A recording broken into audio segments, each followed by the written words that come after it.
Bonjour à tous, c'est Jean-Luc Roux sur sa chaîne YouTube. Aujourd'hui, nous allons parler de l'appel à l'industrie et aux opérations économiques avec le cluster d'approvisionnement sur les outils permettant une intégration sécurisée des capacités militaires des UAS dans le ciel européen.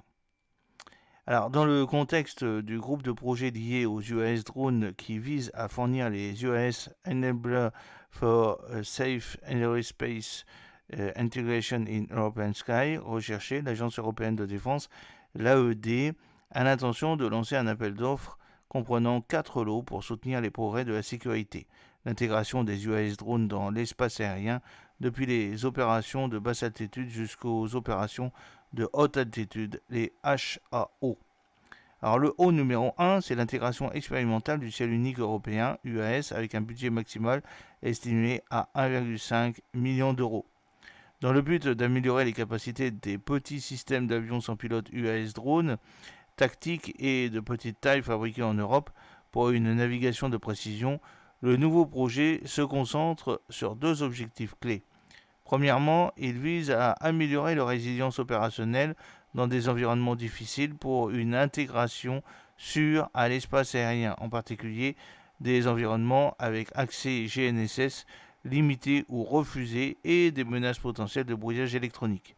Deuxièmement, le projet tirera parti des récentes avancées dans les services spatiaux de l'Union européenne, ainsi que de la fusion des capteurs embarqués alimentés par l'intelligence artificielle. Cette intégration vise à atteindre une précision de navigation inébranlable, quelle que soit la disponibilité du spectre, en validant de manière démontrable son efficacité à travers les phases de validation de principe et de démonstration dans le monde réel. Le développement réussi de ces capacités de navigation avancée pour les UAS vise à garantir leur intégration sûre dans l'espace aérien. Deuxièmement, le lot numéro 2, c'est l'évaluation des risques pour les opérations d'UAS, budget estimé max à 400 000 euros. L'objectif de ce lot est d'étendre l'outil en ligne actuel prenant en charge la méthodologie 1000 UAS spécifique, voire la page web de l'EDA, pour automatiser la majeure partie du processus d'évaluation des risques, en tirant parti de la méthodologie régulièrement mise à jour 1000 UAS spécifique ou de toute autre méthodologie harmonisée d'évaluation des risques acceptée par l'armée. L'outil en ligne actuel deviendra un outil de ligne de mise en réseau, connexion avec des méthodologies d'évaluation des risques sélectionnables en back-office, y compris un niveau de risque accepté sélectionnable pour les opérations UAS afin de couvrir les opérations en temps de paix, de crise et de guerre. Le lot numéro 3, c'est l'étude sur les opérations de l'espace aérien supérieur, budget estimé max à 800 kg. Ces dernières années, les opérations dans l'espace aérien supérieur, les HAO, ont été sous le feu des projecteurs. Les prochains travaux réglementaires de l'AESA exigent que les aspects civils et militaires soient inclus.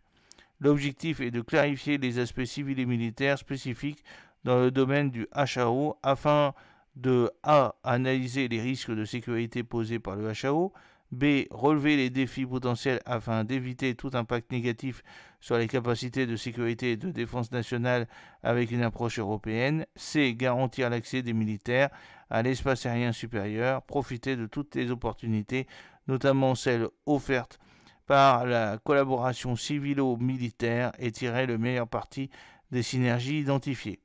Le lot numéro 4, c'est les services de conseil pour l'évaluation des besoins, les études de marché et la consultation, l'analyse de l'état de l'art, budget estimé max à 200 kg. Ce projet vise à combler le fossé en évaluant les besoins spécifiques des utilisateurs militaires du UAS et à tirer parti du double usage de la technologie des UAS pour une intégration sûre dans l'espace aérien européen. Il a trois objectifs clés. A. Comprendre les besoins des utilisateurs finaux en matière d'intégration sûre des UAS dans l'espace aérien. B. Évaluer les technologies permettant une meilleure intégration des UAS, y compris des études de marché et une analyse de l'état actuel des technologies de visibilité, d'ATM et de positionnement sur le marché de l'Union européenne susceptibles de permettre une intégration sûre des UAS. C. Proposition de voie à suivre et consultation pour les projets futurs. Alors, je vous ai envoyé un petit lien aussi dans les commentaires où vous pouvez consulter l'avis d'information publique pour plus d'informations. J'espère que cette petite vidéo vous a plu. N'oubliez pas de consulter bien entendu le commentaire et de partager cette vidéo pour qu'elle ait plus d'impact. Merci beaucoup, à bientôt. Jean-Luc O.